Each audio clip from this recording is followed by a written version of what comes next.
ನಮಸ್ಕಾರ. ಧರ್ಮಸ್ಥಳದ ವಿಚಾರಕ್ಕೆ ಬಂದ್ರೆ, ಧರ್ಮಸ್ಥಳದಲ್ಲಿ ಲೋಕಲ್ ಏಡ್ಸ್ ಮಾತಾಡ್ತಾ ಇರೋದೇನು ಅಂತಂದ್ರೆ, ಅಲ್ಲಿ ಕೊಲೆಯಾದಂತ ಅಥವಾ ಅಲ್ಲಿ ಸಾವಾದಂತ ಸಾಕಷ್ಟು ಹೆಣಗಳು ಅಥವಾ dead bodies KS Heggade medical ಕಾಲೇಜ್ಗೆ ಹೋಗಿದೆ ಅಂತ ಅಲ್ಲ, ಹತ್ರ ಸರ್ಕಾರಿ ಆಸ್ಪತ್ರೆಗಳಿದ್ರೂ ಕೂಡ ಮಂಗಳೂರಲ್ಲಿ ಇರುವಂತ KS Hegde I think research academy hospital and dental ಕಾಲೇಜ್ಗೆ ಈ ಒಂದು ಧರ್ಮಸ್ಥಳ ಸುತ್ತಮುತ್ತ ಬೆಳ್ತಂಗಡಿನಲ್ಲಿ ಸತ್ತಂತ ಐ ಥಿಂಕ್ ಅನಾಥ ಶವಗಳಾಗಿರ್ಬೋದು ಅಥವಾ ಸಾವುಗಳಾಗಿರ್ಬೋದು ಇವುಗಳ ಹೆಣಗಳನ್ನ KS ಹೆಗ್ಡೆ ಆಸ್ಪತ್ರೆಗೆ ಕಳಿಸಿದ್ದಾರೆ ಪೋಸ್ಟ್ ಮಾರ್ಟಮ್ ಮಾಡ್ಲಿಕ್ಕೆ. ಹತ್ರ ಆಸ್ಪತ್ರೆ ಇದ್ರೂ ಕೂಡ ಈ ಒಂದು ಸರ್ಕಾರಿ ಆಸ್ಪತ್ರೆಗಳಿಗೆ ಈ ಒಂದು ಡೆಡ್ ಬಾಡಿಗಳನ್ನ ಕಳಿಸಿಲ್ಲ. ಕಾರಣಗಳನ್ನ ಕೇಳುತ್ತಾ ಅಲ್ಲಿನ ಲೋಕಲ್ ಏಡ್ಸ್ ಅನುಮಾನವನ್ನ ವ್ಯಕ್ತಪಡಿಸಿದ್ದಾರೆ. ಅನುಮಾನ ವ್ಯಕ್ತಪಡಿಸೋದ್ರಲ್ಲಿ ತಪ್ಪೇನಿಲ್ಲ.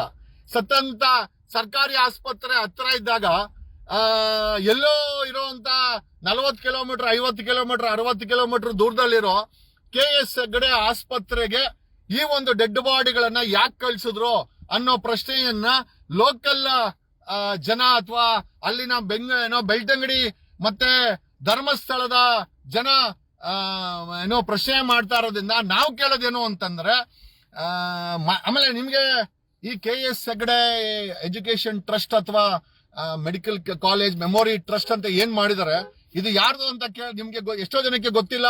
ದಿಸ್ ಬಿಲಾಂಗ್ಸ್ ಟು ನಮ್ಮ ಕರ್ನಾಟಕ ಲೋಕಾಯುಕ್ತದಲ್ಲಿ ಜಸ್ಟಿಸ್ ಆಗಿದ್ದಂತ ಜಸ್ಟಿಸ್ ಸಂತೋಷ್ ಹೆಗ್ಡೆ ಅವರ ಫ್ಯಾಮಿಲಿಗೆ ಸಂಬಂಧಪಟ್ಟಿದ್ದು. ಅವ್ರ ತಂದೆ ಜಸ್ಟಿಸ್ ಸಂತೋಷ್ ಹೆಗ್ಡೆ ಅವರು ಕರ್ನಾಟಕ ಲೋಕಾಯುಕ್ತರಾಗಿದ್ರು. ಸಾಕಷ್ಟು ಒಳ್ಳೆ ಕೆಲಸ ಮಾಡಿದ್ದಾರೆ. ಅವ್ರ ಬಗ್ಗೆ ನಮ್ಗೆ ಎಳ್ಳಷ್ಟು ಅನುಮಾನ ಇಲ್ಲ ಅಥವಾ ಗೌರವ ಹಾಗೇ ಇದೆ. ಬಟ್ ಪ್ರಶ್ನೆ ಏನಪ್ಪ ಅಂತಂದ್ರೆ, ಮಾನ್ಯ ಜಸ್ಟಿಸ್ ಹೆಗ್ಡೆ ಅವರು ಭ್ರಷ್ಟಾಚಾರದ ಬಗ್ಗೆ ಇಷ್ಟೆಲ್ಲ ಮಾತಾಡುವಂತ ಮಾನ್ಯ ಸಂತೋಷ್ ಹೆಗ್ಡೆ ಅವರು ಅವರ ಕುಟುಂಬದ ಆಸ್ಪತ್ರೆ ಮೇಲೆ ಲೋಕಲ್ ಏಡ್ಸ್ ಯಾಕೆ ಡೆಡ್ ಬಾಡಿಗಳು ಈ ಒಂದು ಆಸ್ಪತ್ರೆಗೆ ಬರ್ತಾ ಇತ್ತು ಅಂದ್ರೆ, KS ಹೆಗ್ಡೆ ಅಂತಂದ್ರೆ ಜಸ್ಟಿಸ್ ಸಂತೋಷ್ ಹೆಗ್ಡೆ ಅವರ ತಂದೆಯ ಹೆಸರು. ಅವರು ಸುಪ್ರೀಂ ಕೋರ್ಟ್ ನಿವೃತ್ತ ನ್ಯಾಯಮೂರ್ತಿ. If I am not wrong Bengaluru ಸೌತ್ಗೆ MP ಆಗಿದ್ರು. ತದನಂತರ if I am not wrong ಇದು ಒಡ್ಕೊಲ್ಲ ಐ ಥಿಂಕ್ ಇದು ಒಡ್ಕೊಲ್ಲ ಪಾರ್ಲಿಮೆಂಟ್ ಅಲ್ಲಿ ಸ್ಪೀಕರ್ ಸ್ಥಾನ ಸಹ ಅವರು ಐ ಥಿಂಕ್ ಅಲಂಕಾರ ಮಾಡಿದ್ರು ಅಂತ ಮಾಹಿತಿ ಇದೆ ವಿಕಿಪೀಡಿಯಾದಲ್ಲಿ.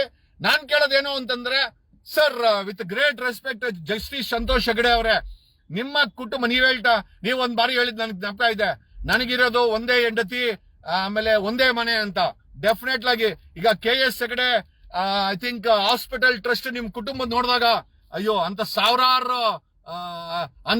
ಸಾವಿರಾರು ಮನೆಗಳು ಹಾಕಿದ್ರು ಕೂಡ ಅಷ್ಟು ದೊಡ್ಡ ಬಿಲ್ಡಿಂಗ್ ಅನ್ನ ಯಾರು ಕಟ್ಟಕ್ಕಾಗಲ್ಲ. ಅದು ಮಂಗಳೂರಲ್ಲಿ ಕಟ್ಟಿದಿರಿ ಅಂತಂದ್ರೆ ನಿಜವಾಗ್ಲೂ ಅದ್ರ ಬಗ್ಗೆ ರೆಸ್ಪೆಕ್ಟ್ ಇದೆ, ಗೌರವ ಇದೆ ಮಾನ್ಯ ಜಸ್ಟಿಸ್ ಸಂತೋಷ್ ಹೆಗ್ಡೆ ಅವರೇ. ಬಟ್ ನಮ್ಮ ಒಂದು ಕಳಂಕಿಯ ವಿನಂತಿ ಏನು ಅಂತಂದ್ರೆ, ಈ ಧರ್ಮಸ್ಥಳ ಹತ್ಯಾಕಾಂಡಕ್ಕೆ ಅಲ್ಲಿ ಸತ್ತಿರುವ ಹೆಣಗಳು KS ಹೆಗ್ಡೆ ಆಸ್ಪತ್ರೆಗೆ ಹೋಗಿದೆ ಅಂತ. ನಾವು ಆಸ್ಪತ್ರೆ ಬಗ್ಗೆ ಏನೂ ಮಾತಾಡ್ತಾ ಇಲ್ಲ. ನಾವು ಮಾತಾಡ್ತಾ ಇರೋದು ಈ ಹೆಣಗಳು ನಿಮ್ಮ ತಂದೆಯವರ ಹೆಸರಿನಲ್ಲಿ ನಿರ್ಮಾಣ ಆಗಿರೋ ಈ ಒಂದು KS ಹೆಗ್ಡೆ ಆಸ್ಪತ್ರೆಗೆ ಹೋಗಿದೆಯಲ್ಲ, ಅಲ್ಲಿನ ಜನ ಇದರಲ್ಲಿ ಒಂದು ಶಂಕೆಯನ್ನ ವ್ಯಕ್ತಪಡಿಸ್ತಾ ಇದ್ದಾರೆ. They are claiming organic trafficking ಬಗ್ಗೆ ಕೂಡ ಅಲ್ಲಿನ ಜನ ಓಪನ್ ಆಗಿ ಮಾತಾಡಿದ್ದಾರೆ. ಬಟ್ ಆದ್ರೆ ಎಷ್ಟೋ ಜನಕ್ಕೆ ಗೊತ್ತಿಲ್ಲ, ಈ ಒಂದು ಮೆಡಿಕಲ್ ಇನ್ಸ್ಟಿಟ್ಯೂಟ್ ಆಸ್ಪತ್ರೆ belongs to justice Santosh Hegde ಅವರ ತಂದೆಯ ಹೆಸರಿನಲ್ಲಿ ಅವರ ಕುಟುಂಬದವರು ಮಾಡಿರೋದು ಅಂತ ಎಷ್ಟೋ ಜನಕ್ಕೆ ಗೊತ್ತಿಲ್ಲ. ಸೊ ನಮ್ಮ ರಿಕ್ವೆಸ್ಟ್ ಏನು ಅಂತಂದ್ರೆ, ಜಸ್ಟಿಸ್ ಸಂತೋಷ್ ಹೆಗ್ಡೆ ಅವರು ನ್ಯಾಯದ ಪರವಾಗಿ ನಿಂತ್ಕೊಂಡಿದ್ದವರು. ಅಕ್ರಮಗಳ ವಿರುದ್ಧ ಲೋಕಾಯುಕ್ತ ಇದ್ದಾಗ ಕ್ರಮವನ್ನ ಜರುಗಿಸಿ ಇಡೀ ರಾಷ್ಟ್ರದಲ್ಲಿ ಹೆಸರನ್ನ ಮಾಡಿರುವಂತ ಜಸ್ಟಿಸ್ ಸಂತೋಷ್ ಹೆಗ್ಡೆ ಅವರ ಬಳಿ ನಾವು ಕಳಕಳಿಯ ಮನವಿ ಏನಂತಂದ್ರೆ, why don't you speak about this sir. ನಿಮ್ಮ ಕುಟುಂಬದ ಆಸ್ಪತ್ರೆಯ ಮೇಲೆ ಕಳಂಕಗಳನ್ನ ಬರ್ತಾ ಆರೋಪಗಳಿದೆ. ಇದರ ಬಗ್ಗೆ ನೀವ್ ಯಾಕೆ ಸರ್ಕಾರಕ್ಕೆ ಒಂದು ತನಿಖೆ ಮಾಡಿ ಅಂತ ನೀವೇ ಸ್ವತಃ ವಾಲಂಟ್ರಿಯಾಗಿ ಯಾಕೆ ಹೇಳಬಾರ್ದು? ಯಾಕಂತಂದ್ರೆ ನೀವು ಸಾಲಿಸಿಟರ್ ಜನರಲ್ ಆಗಿದ್ದವರು ಸುಪ್ರೀಂ ಕೋರ್ಟ್ ಅಲ್ಲಿ, ತದನಂತರ ಡೈರೆಕ್ಟ್ ಅಪಾಯಿಂಟ್ಮೆಂಟ್. ನಿಮ್ಗೆ ಗೊತ್ತಿರ್ಲಿ ಸ್ನೇಹಿತರೆ, ಸಂತೋಷ್ ಹೆಗ್ಡೆ ಅವರೇ ಮೊದಲ, if I am not wrong, ಮೊದಲ ಅಡ್ವೊಕೇಟ್ ಡೈರೆಕ್ಟ್ ಆಗಿ ಸುಪ್ರೀಂ ಕೋರ್ಟ್ಗೆ ನೇಮಕ ಆಗಿತ್ತು. ಅವ್ರ ತಂದೆ ಕೂಡ ಸುಪ್ರೀಂ ಕೋರ್ಟ್ ಅಡ್ವೊಕೇಟ್. ಡೈರೆಕ್ಟ್ ಆಗಿ ಸುಪ್ರೀಂ ಕೋರ್ಟ್ಗೆ ನೇಮಕ ಆದಂತ ಸಂತೋಷ್ ಹೆಗ್ಡೆ ಅವರು ಲೋಕಾಯುಕ್ತರಾಗಿದ್ದಾಗ ದೊಡ್ಡ ಹೆಸರನ್ನ ಮಾಡಿದಂತ ಸಂತೋಷ್ ಹೆಗ್ಡೆ ಅವರಿಗೆ ನಮ್ಮ ಕಳಕಳಿಯ ಮನವಿ, ನೀವು ಇದೇ ರಿಪಬ್ಲಿಕ್ ಟಿವಿನಲ್ಲಿ ಸರ್ಕಾರಕ್ಕೆ ಮನವಿ ಮಾಡಿ, ಆ ರೀತಿ ಆರೋಪಗಳನ್ನ ಆ ಧರ್ಮಸ್ಥಳ ಬೆಳ್ತಂಗಡಿಲಿರುವಂತ ಜನ ಮಾಡ್ತಾ ಇದ್ದಾರೆ. KS ಹೆಗ್ಡೆ ನಿಮ್ಮ ತಂದೆಯವರ ಹೆಸರಿಗೆ ಕಳಂಕ ಬರಬಾರದು ಅಂತ ಒಂದೇ ಒಂದು ವಿಚಾರ ಇಟ್ಕೊಂಡು ನಾವು ಜಸ್ಟಿಸ್ ಸಂತೋಷ್ ಹೆಗ್ಡೆ ಅವರಲ್ಲಿ ಮನವಿ ಏನಂತಂದ್ರೆ, ಈ ರೀತಿ ಟ್ರಾಫಿಕಿಂಗ್ ನಿಮ್ಮ ಅಡ್ಮಿನಿಸ್ಟ್ರೇಷನ್ ಗೊತ್ತಿಲ್ಲದ ಅಲ್ಲಿನ ಡಾಕ್ಟರ್ಸ್ ಏನಾದ್ರು ಮಾಡಿದಾರ ಅಥವಾ ಆಗಿದೆಯಾ ಬಗ್ಗೆ ಒಂದು ತನಿಖೆ ಮಾಡ್ಸಕ್ಕೆ ತಾವೇ ಸ್ವತಃ ಒಂದು ಸರ್ಕಾರಕ್ಕೆ ಒಂದು ಮನವಿಯನ್ನ ಮಾಡಬೇಕು, 6 ಕೋಟಿ ಕನ್ನಡಿಗರ ಪರವಾಗಿ ಅಂತ ಕೇಳುತ್ತಾ. ಅಂಡ್ ಒನ್ ಮೋರ್ ಥಿಂಗ್, SITಯ ಕಳೆದ 70 ದಿವಸಗಳ ಆಕ್ಟಿವಿಟೀಸ್ ಬಗ್ಗೆ ಒಂದು ಅಬ್ಸರ್ವೇಷನ್ ರಿಪೋರ್ಟ್ ನಮ್ಮ ಟೀಮ್ ತಯಾರು ಮಾಡಿದೆ. ಒಂದು ಅಬ್ಸರ್ವೇಷನ್ ರಿಪೋರ್ಟ್ ಅನ್ನ ನಮ್ಮ ಟೀಮ್ SIT 70 ದಿನಗಳ ಕಾಲ ಏನ್ ಮಾಡ್ತು ಅಂತ ಒಂದು ಅಬ್ಸರ್ವೇಷನ್ ರಿಪೋರ್ಟ್ ಅನ್ನ ನಮ್ಮ ಟೀಮ್ ತಯಾರು ಮಾಡಿದೆ. ಆ ರಿಪೋರ್ಟ್ ಅನ್ನ ಐ ಥಿಂಕ್ ವೆರಿ ಶಾರ್ಟ್ಲಿ ನಾವು ಅದನ್ನ ರಿಲೀಸ್ ಮಾಡ್ತೀವಿ ಅಂತ ಈ ಮೂಲಕ ನಿಮಗೆ ಹೇಳುತ್ತಾ. And one more thing, KS Hegde ಬಂದ್ಬಿಟ್ಟು ಜಸ್ಟಿಸ್ ಸಂತೋಷ್ ಹೆಗ್ಡೆ ಅವರ ತಂದೆ ಸುಪ್ರೀಂ ಕೋರ್ಟ್ ನ್ಯಾಯಮೂರ್ತಿ ಆಗಿದ್ರು, ನಿವೃತ್ತ ನ್ಯಾಯಮೂರ್ತಿ ಅವರು. ಅವರ ಹೆಸರಿನಲ್ಲಿ ನಿರ್ಮಾಣ ಮಾಡಿರೋ ತುಂಬಾ ದೊಡ್ಡ ಆಸ್ಪತ್ರೆ. ನಾನಿವತ್ತು ಫೋಟೋಗಳನ್ನ ನೋಡಿದೆ, ಅಯ್ಯೋ ದೇವ್ರೆ, ಇಷ್ಟು ದೊಡ್ಡ ಆಸ್ಪತ್ರೆ, ಇಷ್ಟು ದೊಡ್ಡ ಕಟ್ಟಡ, ಅದು ಜಸ್ಟಿಸ್ ಸಂತೋಷ್ ಹೆಗ್ಡೆ ಅವರ ಕುಟುಂಬದ ಒಡೆತನ ಅಂದಾಗ ನನಗೆ ತುಂಬಾ ಸಂತೋಷ ಆಯ್ತು. ಏನಕ್ಕೆ ಅಂತಂದ್ರೆ, ಜಡ್ಜ್ ಆದವರು ಆಸ್ಪತ್ರೆ ಕಟ್ಟಬಾರ್ದು ಅಂತ ಏನು ಇಲ್ಲ ಬಿಡಿ, ಅವ್ರ ಕುಟುಂಬ ಕಟ್ಕೊಳ್ಳಿ, ಒಳ್ಳೇದ್ ಮಾಡ್ಲಿ. ಬಟ್ ಅದೇ ಆಸ್ಪತ್ರೆ ಮೇಲೆ ಈಗ ಐ ಥಿಂಕ್ ಆರ್ಗನ್ ಟ್ರಾಫಿಕಿಂಗ್ ಆಗಿದೆ, ಗೊತ್ತಿಲ್ಲ ಯಾರು ಮಾಡಿದಾರೆ ಅಂತ, ಬಟ್ ಅಲ್ಲಿನ ಜನ ಮಾತಾಡ್ತಾ ಇದ್ದಾರೆ. ಹಂಗಾಗಿ ಜಸ್ಟಿಸ್ ಸಂತೋಷ್ ಹೆಗ್ಡೆ ಅವರು ಈ ಒಂದು SIT ಮುಖಾಂತರ ಅಲ್ಲೇನಾದ್ರೂ ಆರ್ಗನ್ ಟ್ರಾಫಿಕಿಂಗ್ ಆಗಿದ್ಯಾ ಅನ್ನೋ ಒಂದು ತನಿಖೆಯನ್ನ ತಾವೇ ಹೇಳಿ ಮಾಡಿಸ್ಬೇಕು ಅಂತ ನಾನು ಜಸ್ಟಿಸ್ ಸಂತೋಷ್ ಹೆಗ್ಡೆ ಅವರ ಬಳಿ ನಾನು ರಿಕ್ವೆಸ್ಟ್ ಮಾಡ್ಕೊಳ್ತೀನಿ. ಕಣ ಕಣದಲ್ಲೂ ಕನ್ನಡ. ಆಮೇಲೆ ಇನ್ನೊಂದು ವಿಚಾರ, SIT 70 ದಿವಸಗಳ ತನಿಖೆ ಬಗ್ಗೆ ನಮ್ಮ ನಮ್ಮ ನಮ್ಮ ಟೀಮ್ ಒಂದು ರಿಪೋರ್ಟ್ ರೆಡಿ ಮಾಡಿದೆ, ಅಬ್ಸರ್ವೇಷನ್ ರಿಪೋರ್ಟ್. ನಾವೇನ್ ಕೊಡಬಾರ್ದು ಅಂತ ಇಲ್ಲೇನು ಕಾನೂನೇನಿಲ್ಲ. SIT ಅವರು ಅಲ್ಲಿನ ಕೊಲೆಗಳ ಬಗ್ಗೆ, ರೇಪ್ಗಳ ಬಗ್ಗೆ ರಿಪೋರ್ಟ್ ಕೊಡ್ಲಿ, ಬಟ್ ನಾವು ಅವ್ರ ಬಗ್ಗೆ ಒಂದು ರಿಪೋರ್ಟ್ ಅನ್ನ ರೆಡಿ ಮಾಡಿದೀವಿ. We wanted to publish in the social media. ಆಯ್ತಾ, ಕೆಲವೇ ಸಮಯದಲ್ಲಿ ಆ ಒಂದು ರಿಪೋರ್ಟ್ ಅನ್ನ ಪಬ್ಲಿಷ್ ಮಾಡ್ತೀವಿ.